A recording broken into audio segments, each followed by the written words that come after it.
So Dr. James Canton with me in Mill Valley, California. I'm Gerd Leonhard. We're both Futurists. I'm based in Switzerland, and we collaborate on some projects together. Today, a short interview, and we want to talk about sustainability, so-called sustainability, whatever that is. Do you want to take a? Sure. So sustainability is it's kind of like the word globalization. It means a lot of different things to different people.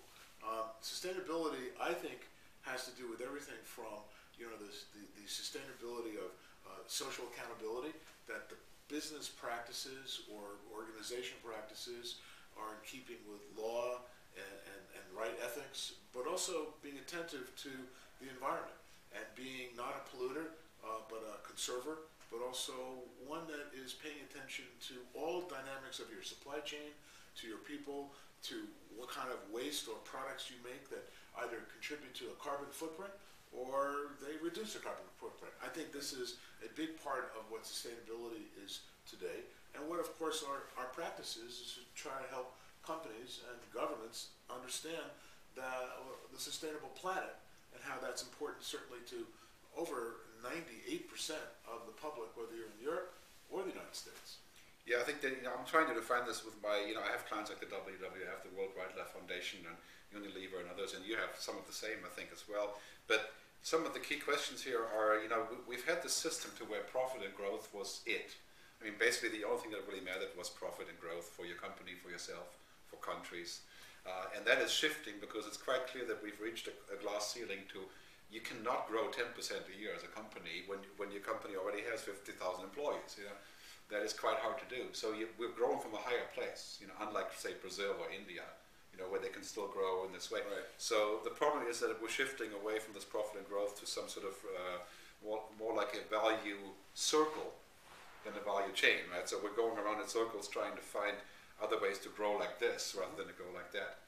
And that really changes the paradigm. I think ultimately it probably means the demise of the stock market as a symbol of growth, because that is only trained towards a one-way growth rather than lateral way. So that is a major challenge for financial markets. This idea of the invisible hand, the idea that whatever makes money will ultimately happen because it's good for everyone, that has completely failed us, for example, with climate change. There's clearly lots of money in doing this, but nobody has actually done it for other reasons. So let me push back on that, right? Suggest another model. One of the things that we as futurists do is we don't necessarily, we try not to be opinionated, but we try to look at different various scenarios, of which some may work, some may not. It's the way that we can look at multiple futures without having to stake our bet on just one, right? So that one scenario is as you indicate. Another scenario may be that, with clean tech, cleaning up the planet is a good business. It may be that with green, whether it's cap and trade or it's clean technologies where everybody will invest a little bit, that there could be entirely new economic models that we haven't invented yet that both are sustainable and highly profitable. For instance, I would like to have personal carbon credits, and I'd like to trade them with you and exchange them and make a market in them. In fact, I would like to acquire investors in my clean tech deal and have them also put up carbon credits. So I think that there's some exciting new models that might make us being able to maybe not have the high level growth that you have in the past, but be able to create entirely new distributed economic models that individuals and entrepreneurs can help solve some of these problems and make a few bucks or make a few euros at the same time. Yeah, I mean, I agree. I totally agree. I think that my next book, From Ego to Eco, talks about this, how we're shifting into a world that basically says that we have to create functional ecosystems, and much of that driven by technology, which distributes the benefit of the ecosystem to all involved parties, right? And if, for example, the oil economy is what I call an ecosystem. It benefits us as drivers, maybe, but it doesn't benefit us as a society, or it stopped, it has in the past, but no longer. So now this renewable energy economy is an ecosystem, like a biosphere. Right. And this is a whole different cup of tea in terms of how you measure success. So that means it's a lateral way of saying that you get some, it's distributed. And this is much like the internet, which is a distributed, decentralized peer-to-peer system. Our economy will also go in that direction. That is a major challenge for the I see all that as a natural evolution of economics. Yeah. Every company is going to need to be accountable for the environment, accountable to society, accountable to the consumer.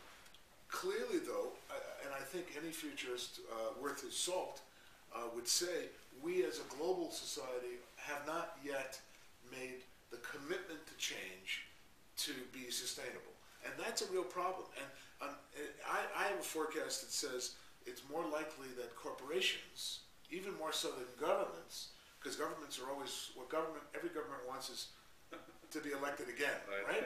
Of course, if you're a dictatorship, then you don't have to worry about that. In North Korea, just continue. That's right. They can be both the greatest polluter or the greatest conserver. That would be an ironic shift. They're very right? successful at that. They're very successful model, right? But if you're not Russia, or you're not North Korea, or you're not an autocracy where the king rules and that's it, then I think you have to be based on taking sustainability as a business model, as a competitive model, as a competitive advantage very seriously, and we can help you because you can do it both.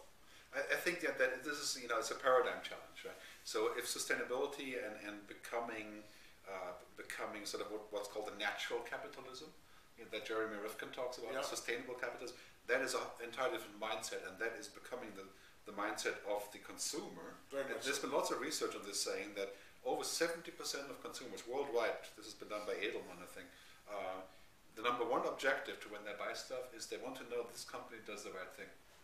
And right thing means now a bunch of things, not just sustainability.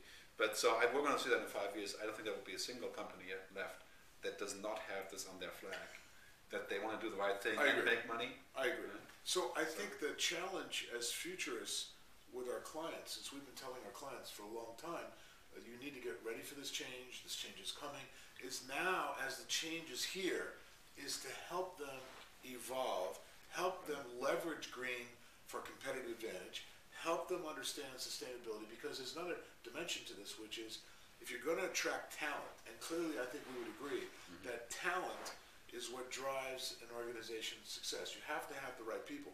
Well, to your point, you've got a majority of talent, they only want to work at a company that's doing the right thing. Yeah. So whether your talent strategy, your product or service strategy, how you compete, whether you're a good social steward for the environment, I think we can help and should help create that future blueprint, not just the now, but where is that going to help companies think about how to prepare today for that green future. That's a big part of what we're doing. Yes, I like to use the sort of scenarios where I'm basically showing what's happening, especially with European clients, that 5 years from now, what's the angle going to be? If you're going to drive a Porsche 5 years from now, how would you go about justifying it, or what would the logic behind that? Will it be like the Tesla? Will it be electric, or will it be shared? Or shared Porsches could be a scenario that would make it more sustainable, right?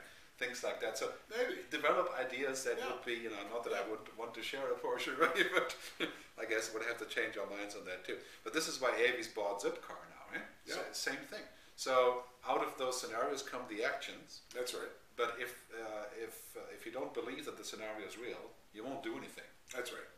I think also there are outside of let's say if you're in the automobile business, and we worked on some projects with some of the largest automobile conglomerate in the world, Volkswagen.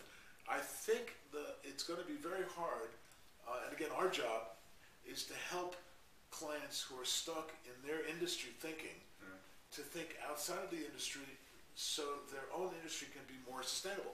So for instance, I have a forecast that if you're driving a Porsche, which, I like BMW, I drive BMW, I want my Porsche or my BMW or whatever car you're driving, a Ford or whatever, it could possibly generate energy that could contribute to the grid. Yeah. And that energy contributed to the grid with a different kind of engine, a cloud-based car and a transportation system, just like the solar on top of my house I'm selling back to the grid. I think if we rethink this, and again, this is part of our job, is to help rethink traditional paradigms of business and economics to find new economic opportunities, not just to make money, but also to create sustainable organizations. That's an exciting part of, I think, the future. I think in general that what the the challenge here is, and the opportunity, which I think is a huge opportunity, is not to be have your company be in a silo or an empire or what's called a castle building, which Apple, for example, has been very good at, but is to create a network that makes sense across the board. And this is the shift that we're seeing. There won't be any companies left, in my view, that are castles, or very few of them will be left, because it's very hard to do now to actually be that monolith. So we're moving from this from being the network to being the networked, and a distributed network. And that is, of course, technology is the number one example for that. So Jeremy Rifkin calls this the intergrid, for example, rather than the internet. Same thing. Well, a lot of his ideas are interesting, but not that hard to make. In other words, why isn't every business's buildings, why aren't the buildings have embedded intelligence to be able to trade and auction the energy that they don't use at times that they're generating energy that they're not using it? I think a lot of consumers will just stop buying from companies that don't have this. Exactly. For example, in Switzerland, we can't have smart meters. I called our electricity, our utility, and they don't offer smart meters. Right? So I think that basically what's happening, if everybody had a smart meter, you could have savings of 20% across the board of the entire electricity bill in all countries. We have them here in California. So that should become, regardless of privacy issues, that's obviously a huge cost saving that you can achieve by controlling your, and that becomes basically also a government issue of being pressured by, some sort of connected activism like you have on Facebook now. Absolutely. To actually make that happen.